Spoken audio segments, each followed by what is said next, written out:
I'm sure it comes as no surprise to any of you to find out that Elon Musk's Doge, the Department of Elon, cut 9/11 first responder healthcare programs, cut funding to it. It was recently, and by recently I mean in the last day or two, restored by Trump. And this is a department of efficiency where people who preside over our nuclear weapons find themselves unemployed with the government trying to find them to rehire them again. People who responded to 9/11, putting their lives on the line, find their health care all of a sudden up in smoke, up in flames, with Trump having to pick up the pieces of it all. This is government efficiency, according to MAGA, Trump, and Elon. Now let's read into this mess. Total mess. The cuts were made beginning late last week as part of Elon Musk's so-called Department of Government Efficiency, or DOGE, cutting spending and eliminating jobs across a wide swath of federal agencies. Senators Schumer and Kirsten Gillibrand fired off a letter Monday demanding the cuts be restored. Republicans representing districts in the New York City region joined the dissent Wednesday in a rare rebuke to the Trump administration.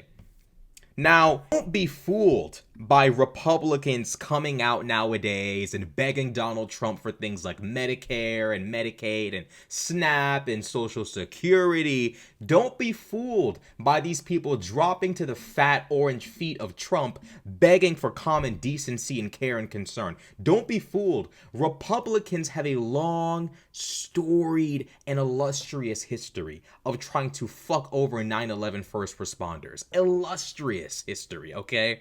I mean, it is unreal how storied and just unbelievably accomplished these demons are at destroying the lives of those who actually care about this country. If we look at Newsweek, apparently, Republicans who voted against 9/11 Victims Fund posted tributes about 9/11 on their social media. So they'll sit there and make sure actual first responders to 9/11 wither away and die as a result of their sacrifices, as a result of their bravery and willingness to put their lives on the line for their fellow countrymen.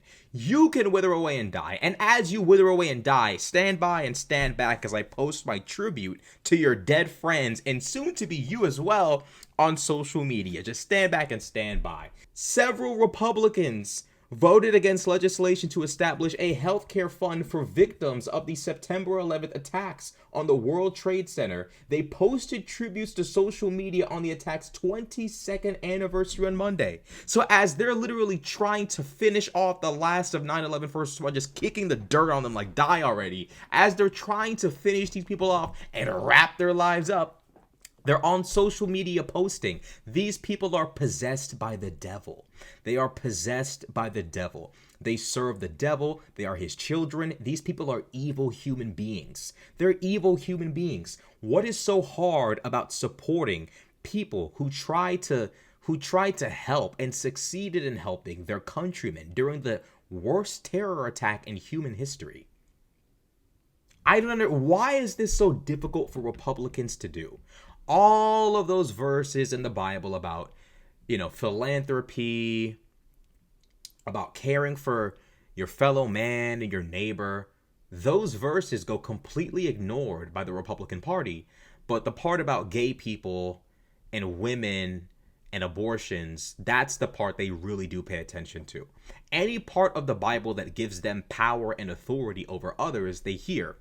Any part that requires them to submit to a higher authority, to submit to a moral code, we don't really like that.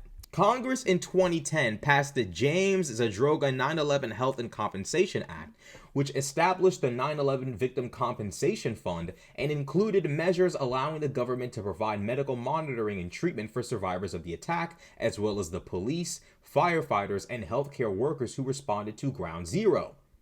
The bill ultimately passed the House of Representatives by a 268 to 160 vote with 251 Democrats and 17 Republicans, with 160 Republicans voting against. And they do this. Understand, Republicans can engage in this demonic behavior because the average American doesn't even know they're doing it. The average American gets their news from Brett Cooper and Joe Rogan and Sean Ryan and RFK. They have no clue as to what actually goes on in Washington. This is the reason why Mike Johnson can talk like he's some kind of gangster about Joe Biden's policies as he simultaneously draws up new plans to leave the poor, the hungry, and the misfortunate in this country in a ditch to die. That is why Mike Johnson can comfortably betray his countrymen. That is why the Republican Party can constantly scheme and plot to destroy the lives of the American people. And this is why they need a dictator. This is why they need a king. The Republican Party's policies are inherently demonic. In order for them to work, the people must be incapable of actually rendering consequences upon these people. The people of this country must be incapable of holding them accountable. These individuals must be beyond reproach in order for their demonic and sick policies to work.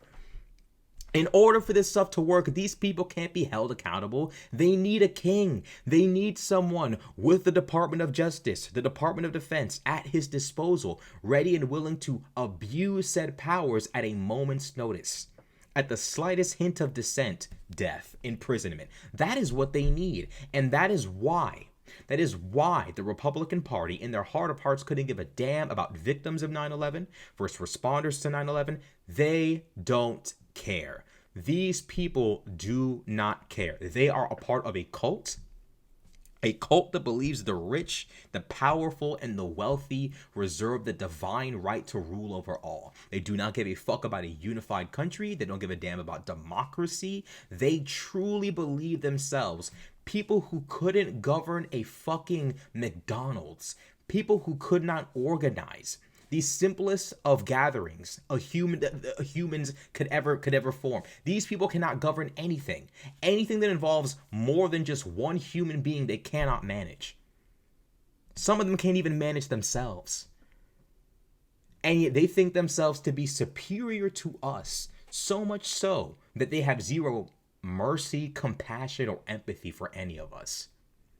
Any and everything built on evil has an extremely close expiration date.